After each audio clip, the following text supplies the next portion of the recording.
Hello everyone, today I will be reacting to how I met my abusive ex-boyfriend reaction. Of course I'm reacting with face cam. Yay! So, let's do this. This is a big screen. And I move it here. Okay. We'll start in 3, 2, 1, go. All right, who's here for the chaos? I'm here for the chaos. I said, who's here for the chaos? I'm here for the chaos. This is a super long story, and it's really hard to condense without cutting out any important details. So this is part 1 of a 3-part series. The other 2 parts will be linked in the description and made into a playlist on my channel as soon as I finish them. Whew.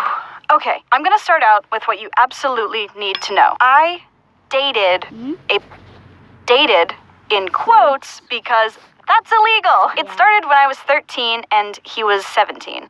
That's an exaggeration. Nice clickbait, Illy. No, it is not an exaggeration. If you're 17 years old, applying to colleges, driving, maybe you have a job, why would you have a crush on someone who's literally in middle school? You know what kind of boys I was into in middle school? Kovu from The Lion King 2. Moving on. But if the age difference there isn't enough to prove he was a predator, this person also pressured me into sending explicit pictures of myself and threatened me when I said no, which I did. So go ahead. Say age is just a number, and I'm blowing this whole thing up out of proportion. Go on. I'm used to it, because that's what he told me. For 5 years. Here's what happened. When I was 13, just like many of you watching, I was interested in drawing, illustrating, Kovu from The Lion King 2, making comics, digital painting, and even animating. I had a deviant art with cringy meme drawings and Lion King OCs, do not steal. Like, if you're gonna judge me on anything in this video, judge me here, okay? I was a kid. I wrote Harry Potter fan fiction. I was in middle school. I was 13, and I made an account on a now deleted website called ArtSpots. It was like Agio or Drawsome. You just draw online with other random people, and there's a chat box on the side. And in retrospect, I think ArtSpots was a furry website.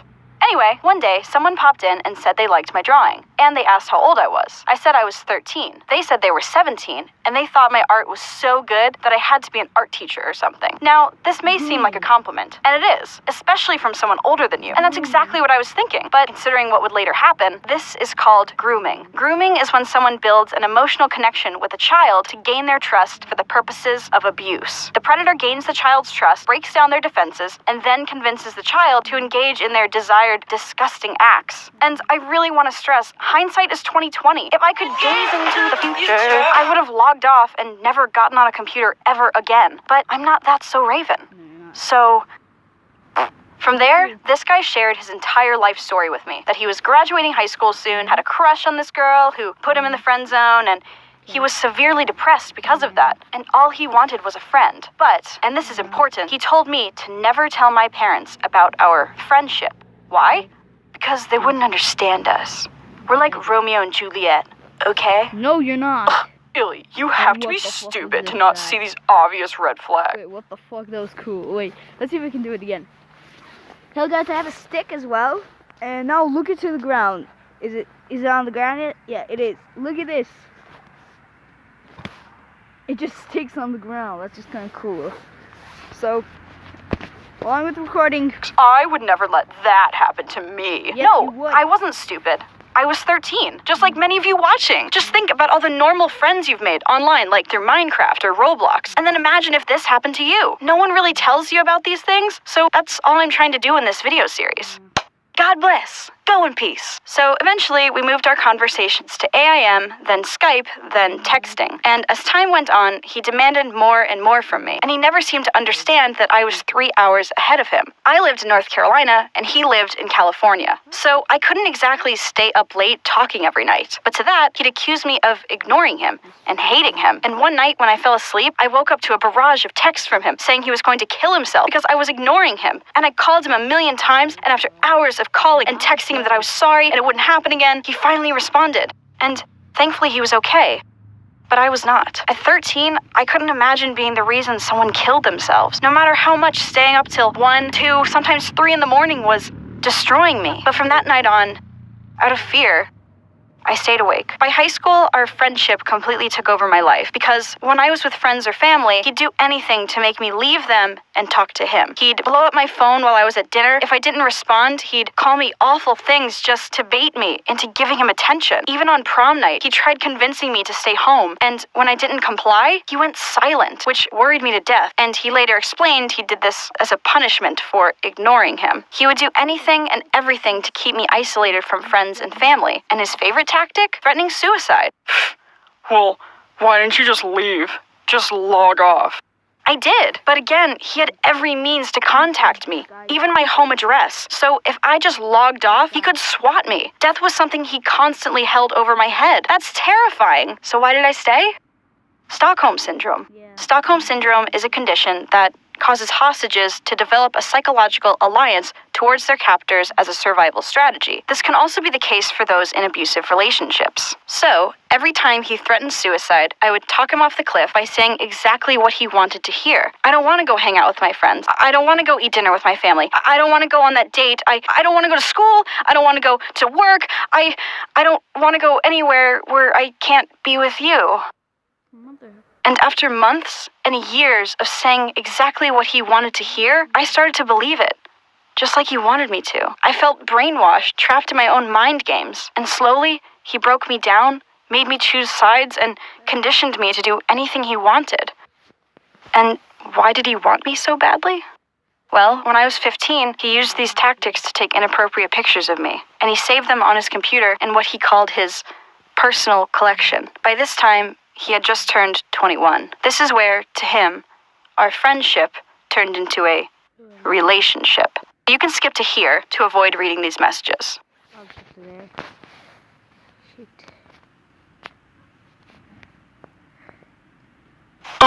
Illy, I know you claim that this adult man pressured you into sending explicit pictures of yourself, and you have the messages to prove it. Or whatever. But shouldn't you respect his privacy and not use his real name? He invaded my 15-year-old body!